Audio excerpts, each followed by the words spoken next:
Hi, I'm Lisa Harvey-Smith, author of When Galaxies Collide, and you're listening to my interview with Elaine Goodman on gogoodman.com.au. The last time I interviewed you, when did Buzz Aldrin come to Australia? Was that 2 years ago or 3 years I think it was ago? about 2 years ago now, yeah. 2 years ago. So I interviewed you just after that, just after he came to Australia, and I'm so intrigued by what you do, even though there's a lot of it I don't understand. But the thing I don't understand about you is that you told me you like doing ultra marathons. Are you still doing ultra marathons? Well, I haven't done one for, I guess, just over a year. My last one was the Anzac Ultra, which was, what was it, 450 kilometers. I didn't manage to finish all of that. I did 330 and I injured myself. So Over how many it was over days? 6 days. So the whole week, basically, you just run round around Canberra, round the outside in the bush. It was really interesting. But it was a really good week.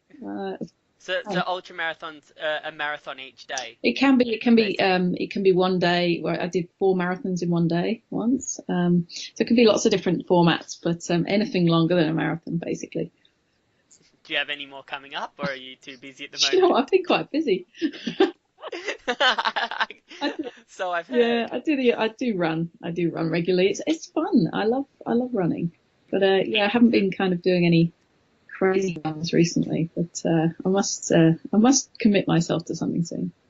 So about 2 years ago, you were touring the country with Buzz Aldrin, and that's where I met you. Now you've toured the country with Neil deGrasse Tyson, been on the ABC with Julia Zemira and Brian Cox, and written a book, which is coming out, well, which is being released today.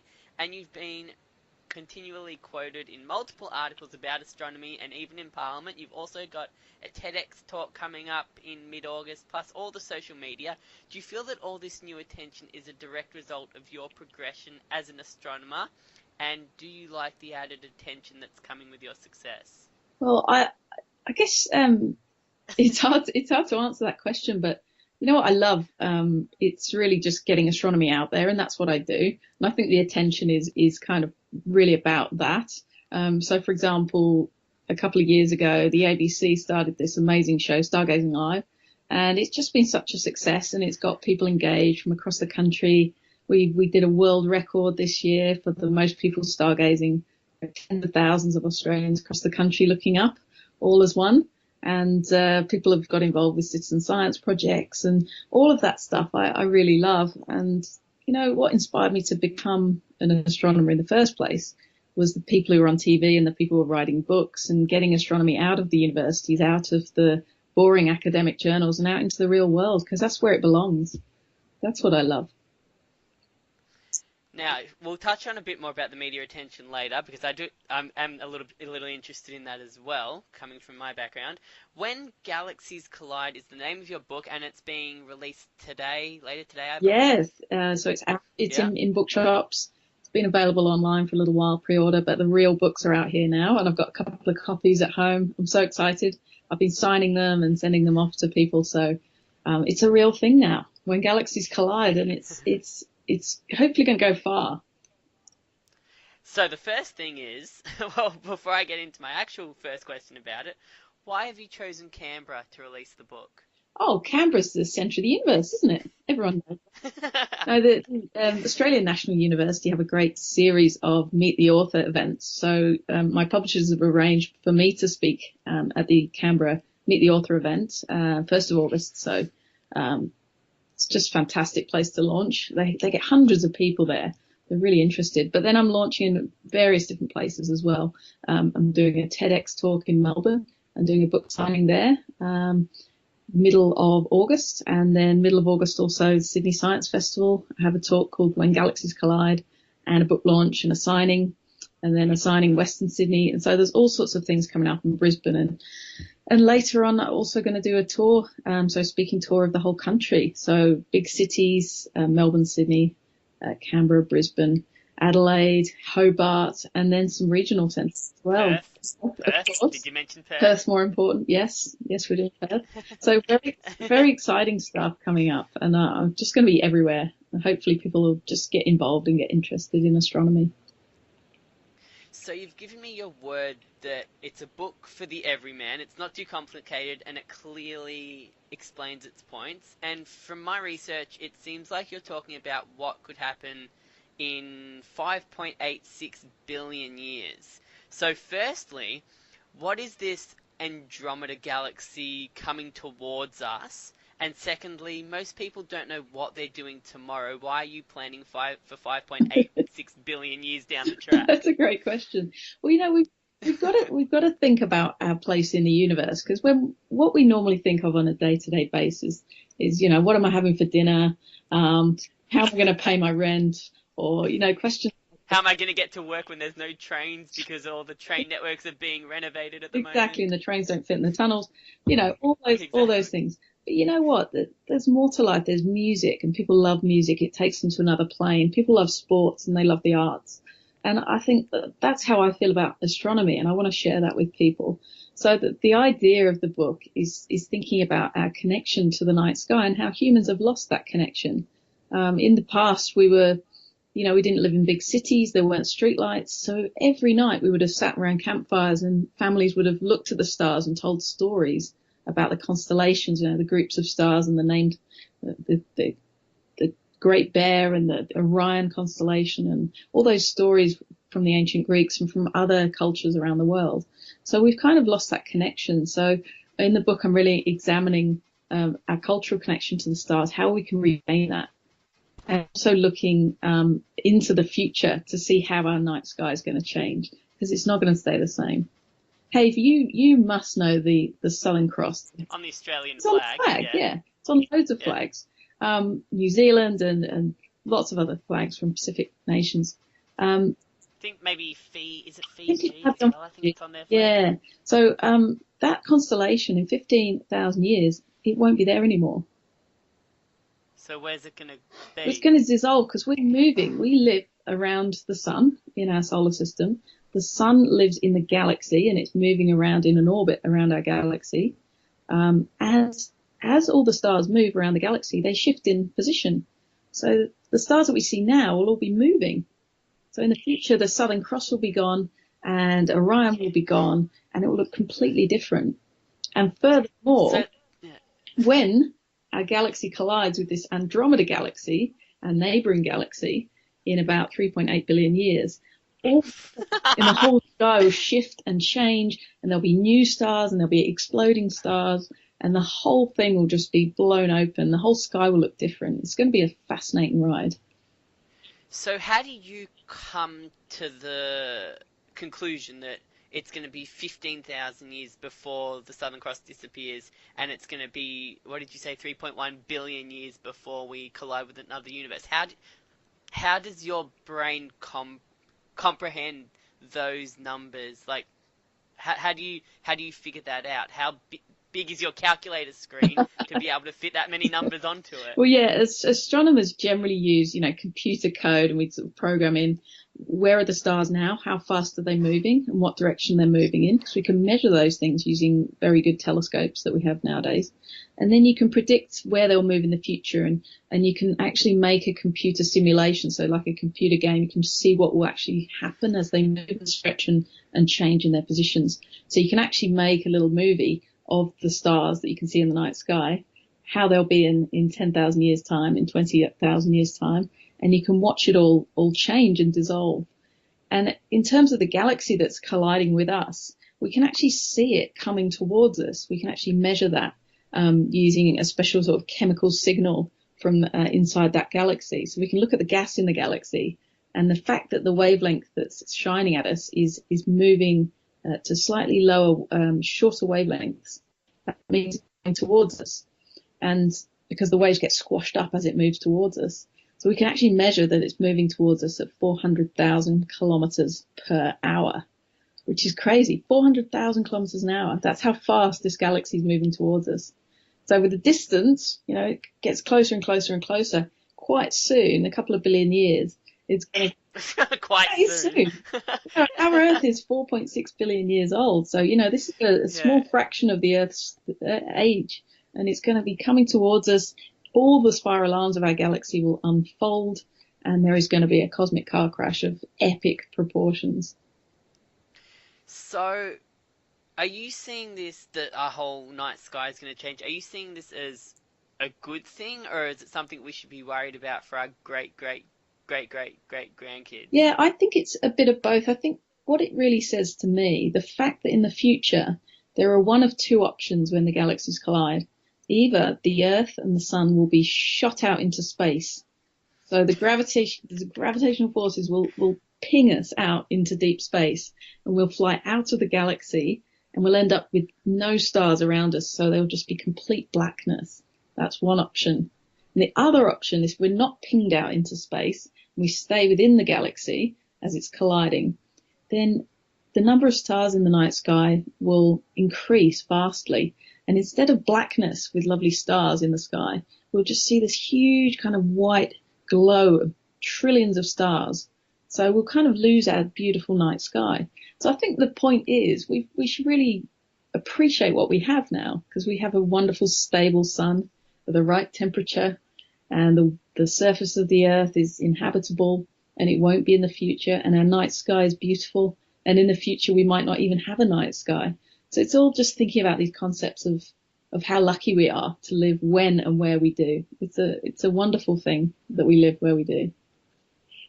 When will you be able to predict? Will you be able to predict in your lifetime whether we will be flung out of our galaxy, or whether our night sky will change but we'll still remain in our galaxy? No, it's really hard to predict, because we're going to be orbiting our galaxy a number of times before that happens. So it's really hard to predict, but they reckon it's about just a few % chance that we might be pinged out into space, but the vast majority of the stars will stay within. So with fingers crossed, we're not going to just be living in complete blackness for the rest of our lives. But don't worry. The Earth will already be too hot to inhabit by then. So humans will have to get off this Earth and go and live somewhere else. Whether that's on a planet around another star, or whether it's in a kind of a space station, that's up to us. What do you predict? I reckon we might go and live on space station somewhere, but I reckon we'll mess it up somehow. We'll probably be extinct in a Yeah, we'll go and live on a space station, destroy it with graffiti. Yeah. So, before we move on to the next question about the book, why have you chosen this topic to write about? Out of everything that's in space, everything that's being studied, what is it about this particular topic? I think the idea of our connection to the night sky is something that's really special to me, because I started off, I wasn't just a big nerd when I was a kid. I didn't know I wanted to be an astrophysicist. I was just interested in the natural world, and that included clouds and the sky and space and rivers and how trees worked and all that stuff. So I've always loved the kind of natural world. And I think since I became a professional astronomer, it all got a bit kind of boring. And I lost that connection to why I loved it in the first place. And the reason why I loved astronomy in the first place was because I loved looking at the sky, and I loved the way that made me feel. So I kind of wanted to write about that experience, and also to write about, how lucky we are to have this beautiful night sky that's for free and is accessible to pretty much everyone. And it really just kind of touched me that this was a story about our future, all of our futures. And I wanted to tell that story. You've mentioned this book is about the human connection to the stars and the connection we've had over thousands and thousands, or, as you say, 4.26 billion years. I'm someone that's lived in the city, and I've also spent time living out in rural Victoria in the country. Is that connection still present in the city, and in a city where you may not be able to see the stars most of the year because of the light pollution and how overpowering that is in most cities around the world now? Yeah, light pollution is a massive problem around the world. We can reverse it, and I think humans eventually will do so, hopefully. But 90% of Australians now live in metropolitan regions, and the light pollution in those regions is really bad.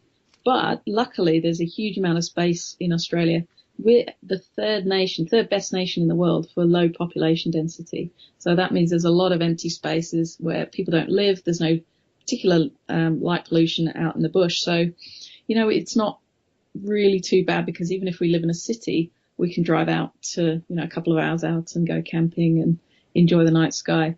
There are other things, though, you can really enjoy if you live in a city.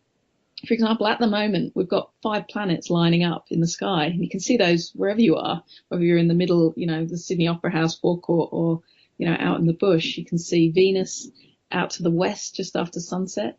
And you can see Jupiter and Saturn above you, and you can see Mars over to the east. Beautiful, bright orange glow. Just had a lunar eclipse the other day, so you can enjoy loads of stuff like that, whether you're in the city or not. When you're riding, well, before I ask this question, can you see the stars in the centre of the Canberra city? Well, I don't live in Canberra, but yeah, I reckon in Canberra, you can probably, you've got a bit of light pollution, but you can definitely see stars. The thing is, you don't get that feeling of wonder, that wow factor, when you're out in the bush. You just get this amazing feeling, and it kind of washes over you, and you feel kind of magical. You think, oh my God, this is so dark. The stars are just so extraordinary out there, and the Milky Way looks so extraordinary. And that Milky Way is made up of 200 billion stars, and it's just spectacular. So I wouldn't want to miss that for the world. When you're writing a book about something you're so passionate about, how hard is it to aim the content at the general population that may not know the astronomical lingo? Is there a part of you that wants to make it more complicated so the whole process is more entertaining and challenging for you?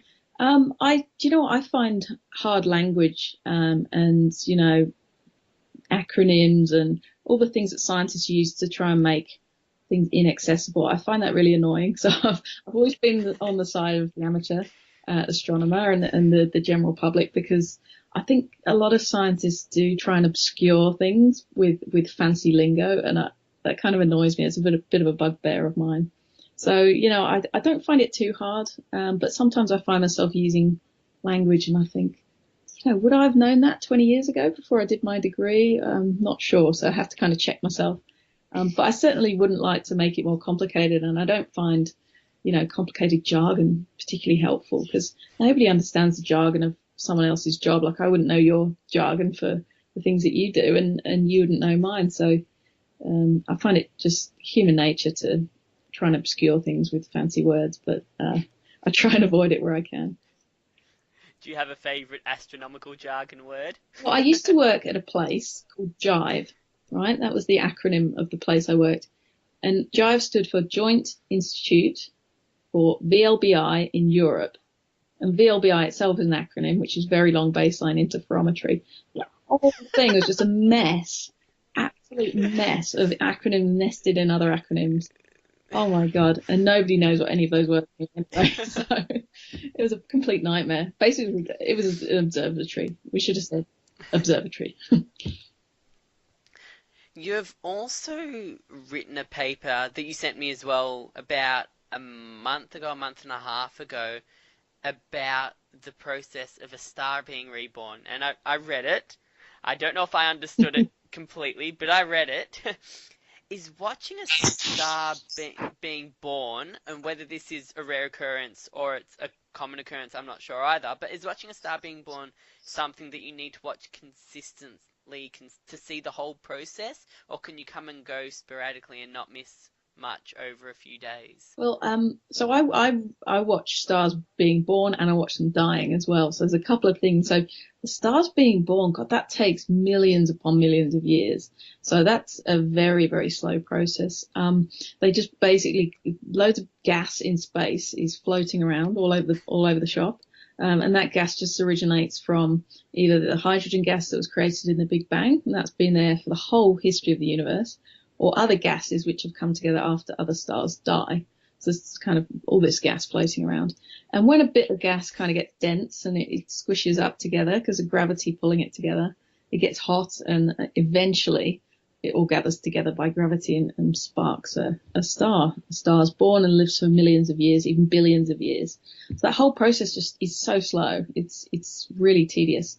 But watching a star die, now that's cool. And I did write a paper recently about that.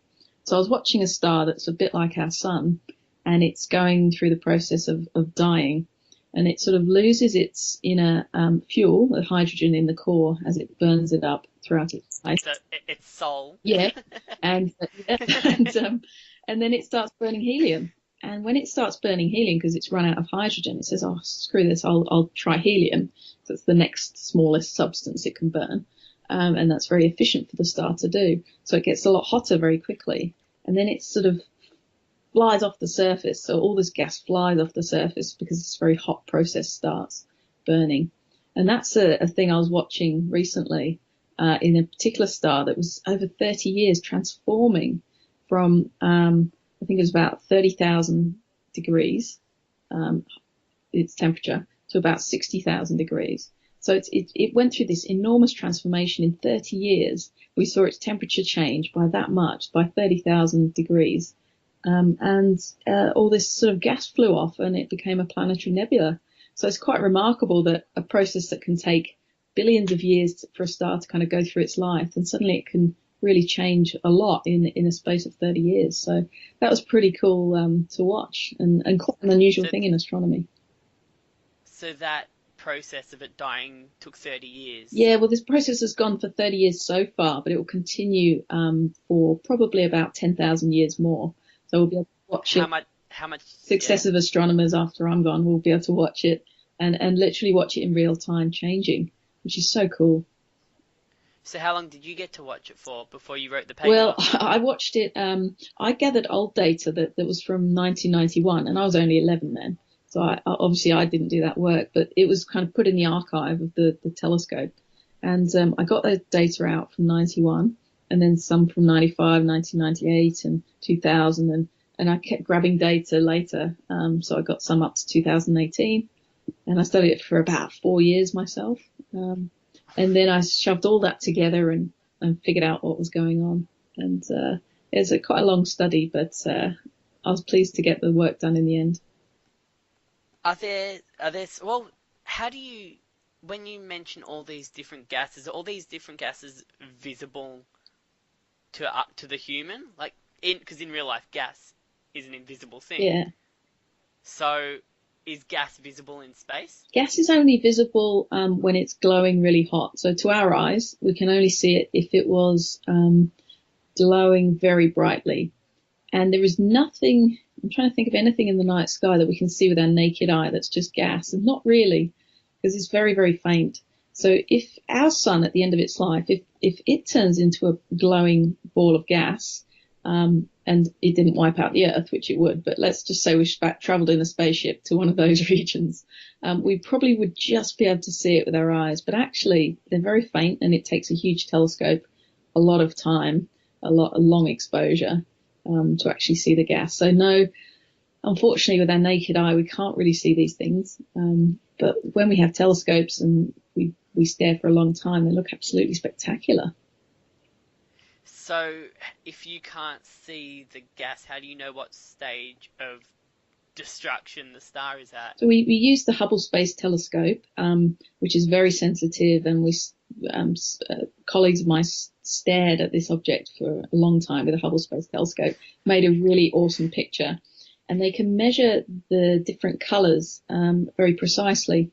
And certain gases glow at very particular colours, so very exact wavelengths.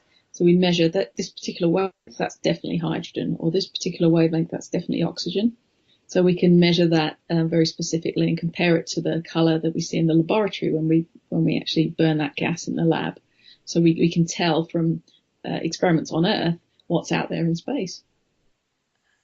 How far away is this star that you were looking at that self-destructed? Oh, this star is pretty close to us. It's in, I think, the next spiral arm of our galaxy. I don't know, probably a few thousand light years away. So we couldn't travel to it. We're not going to make friends with the people there, but if there are any. But it's not too far away. It's within our galaxy, in quite a local region of our galaxy. How far can the telescopes you're currently using see? Oh, well, I studied something last year, a galaxy that was probably far, far away. A galaxy far, far away. It was nearly 2 billion light years away. So that's a really long way away. Yeah. So we're looking across vast tracts of our universe, vast regions away, where the light that's traveling to us has taken billions of years to get here. So thousands of millions of years traveling at the speed of light. It's quite phenomenal. You can't even imagine that, can you? So if you're traveling at the speed of light for 2 billion years, that's how far away that telescope would Absolutely, yeah. It's phenomenal. and just you're looking down into the telescope and it's coming up onto a screen, and that's how far away you're seeing. Absolutely. It's simple as that. It's just amazing. It's absolutely amazing. Oh, I love astronomy. If you looked at something that was half the distance away, could you actually see like the land of the planet? We can't see any planets with enough detail yet. Even in our solar system, we can only really see details out to, Europe, Mexico. we can't see fine detail very well at all. Even with a telescope on Earth, when we were looking at Pluto, before we sent a probe there last year, we didn't have any details whatsoever. And that big heart-shaped thing on Pluto, we only saw that because we actually flew there with a spaceship. So telescopes aren't good enough to see details on planets, but they are good enough to see huge things like galaxies in good detail, because they're so much bigger than planets. So is that something that the astronomy community is working on, try to be able to see more detail on planets?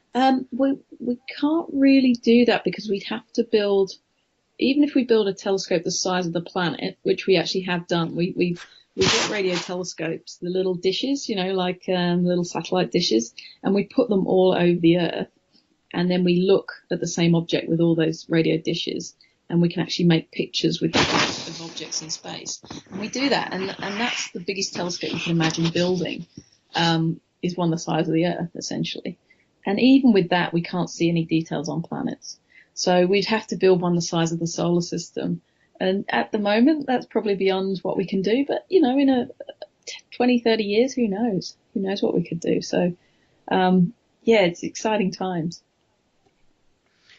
Will the distance that, like the 2 billion light years away that the telescopes can see at the moment, will that distance increase in the next 5 years? Like, is that distance constantly increasing with every new addition in telescopic research? Yeah. Telescopic advancement? Absolutely, yeah. So we're building new telescopes now.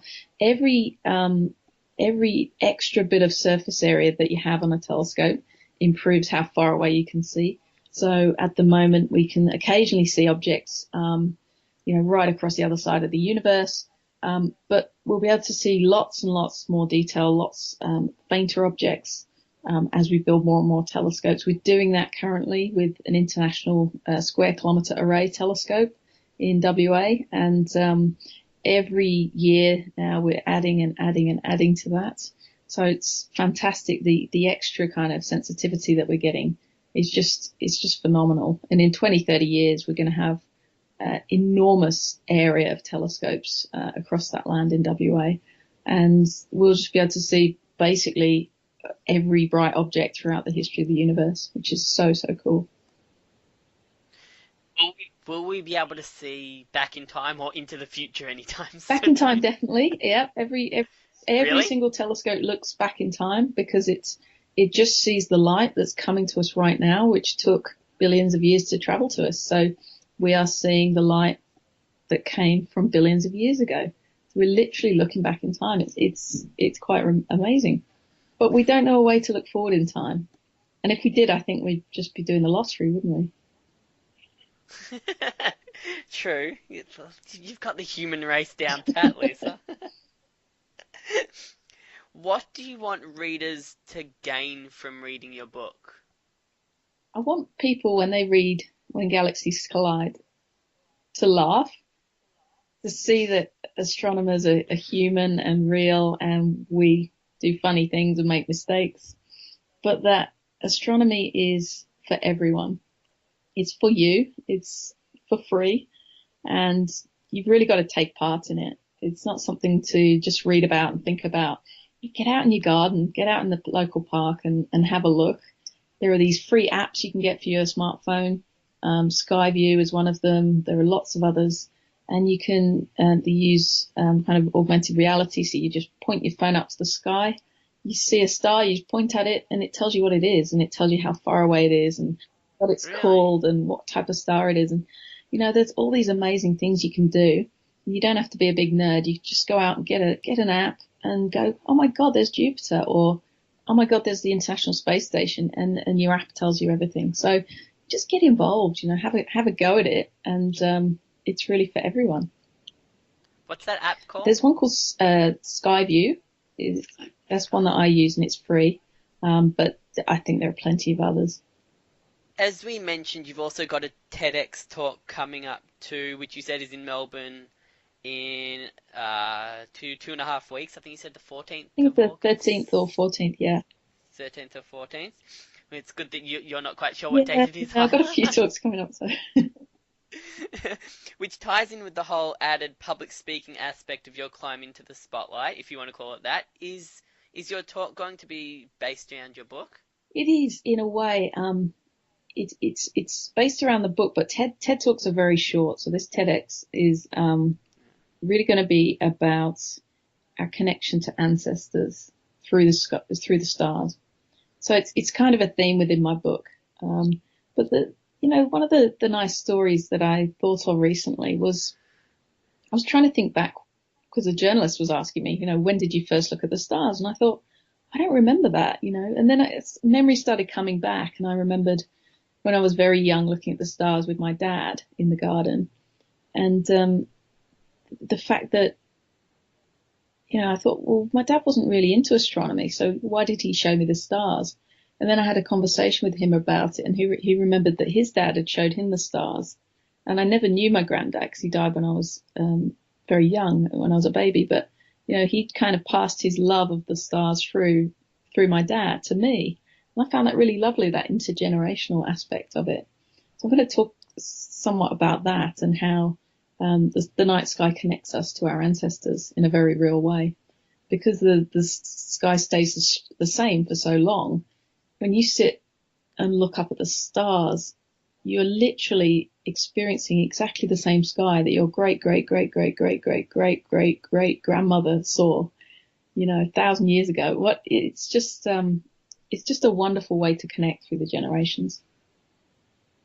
So in 15,000 years, that'll be the first time that the sky is going to change. It will just gradually change and gradually dissolve. The Southern Cross is dissolving quite slowly. 15,000 years is when the shape will kind of mangle and you won't really be able to recognize it anymore. The other constellations change at different rates. But yeah, it'll look quite different on that time frame. But in 2, 3, 4, 5,000 years, it doesn't change much. Where will people be able to view your TEDx talk? Will it be uploaded to YouTube afterwards? I'm not sure if TED do that. I hope so. I think it'll be on their TEDx website, but it's TEDx Melbourne. So I think they have their own webpage, TEDx Melbourne, and they will upload the talk afterwards to there. And fingers crossed, they might even upload it to the TED website. So yeah, check out TEDx Melbourne, and I hope to see some of you there. And as I mentioned earlier, I want to touch on the extra attention again because it's something that I'm also interested in. Do you feel like astronomy is on the path to becoming a mainstream topic? It's becoming popular on the ABC, as you've mentioned, with the Stargazing series. But do you think the subject can get more attention, especially with the added coverage of the recent eclipses? We had one a couple of days ago where we could see a few planets and the sun and the moon all at once, and then there was one a while ago where I think the moon was covered up, or the sun was covered up completely for a part of time. So we've had a few eclipses of different proportions over the last few months and couple of years. Is that pushing astronomy mainstream? I think a few things are pushing astronomy mainstream, and I think people like myself and certainly Alan Duffy as well, who does a lot of work pushing astronomy in the public, and through things like Stargazing Live, we're trying to make astronomy cool. It's like, in the 80s and 90s, I think comedy became the new rock and roll, and I think astronomy needs to become the new rock and roll now. Brian Cox internationally is doing very well. And many more of us now are trying to really bring it out into the public eye. Colleagues of mine have been at Splendor in the Grass doing science live at Splendor. I was beaming last weekend over to the Blue Dot Festival in the UK, another music festival. The Chemical Brothers were playing, and I was on the big screen talking about astronomy. It's becoming a big thing, and we're all trying to push this forward. And I think we're doing okay, and people need to get behind it because it's a wonderful hobby. Australia's so well placed, beautiful dark skies, and a wonderful view of the middle of the galaxy that the Northern Hemisphere doesn't have. So, yeah, Aussies are really getting behind it.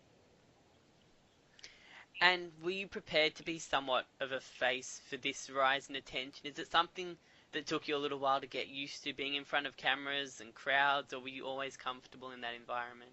I think it always takes you a while to get used to things. For example, interviews, just trying to figure out what people want to hear and what people are interested in, because it's not about you and your studies. It's about, what people are interested in. And it can still be quite nerve-wracking stand in front of 1,000 people, but I've done it a lot of times now. So even if you're on a big screen and you're not actually there? Just this dismembered head like Sheldon Cooper on Big Bang Theory. But yeah, it just depends what you're doing. And I think the thing I love about it, I love performing and I love live audiences in particular. Television is a bit more nerve-wracking because you kind of got this weird environment where you're disconnected from your audience. But trying all the different media and writing the book was such a pleasure. And live TV, yeah, it's wonderful. But I'd love to make documentaries too. So I've got some ideas on the boil. And in October, November this year, I'm doing a live tour of Australia. So I'll be on big venues and people will be able to buy tickets. They'll be through Ticketmaster and other agencies. And you can just have a look on the RMS Entertainment website, and we're going to launch tickets very, very soon. Who's going to be your warm-up act? I'm going to have a variety of guests actually in my shows. So other scientists who are doing really, really cool things in the various cities that we're visiting. So we're going to have special guests as well. Do you need someone to interview you? Oh, okay. Yeah, I've got an awesome show lined up. Seriously, the graphics are out of this world. So I think people are going to really enjoy it. How often do you use the out of this world pun? Never. Trying to avoid it, but hey, you're special, so I'm going to give it to you. Yes.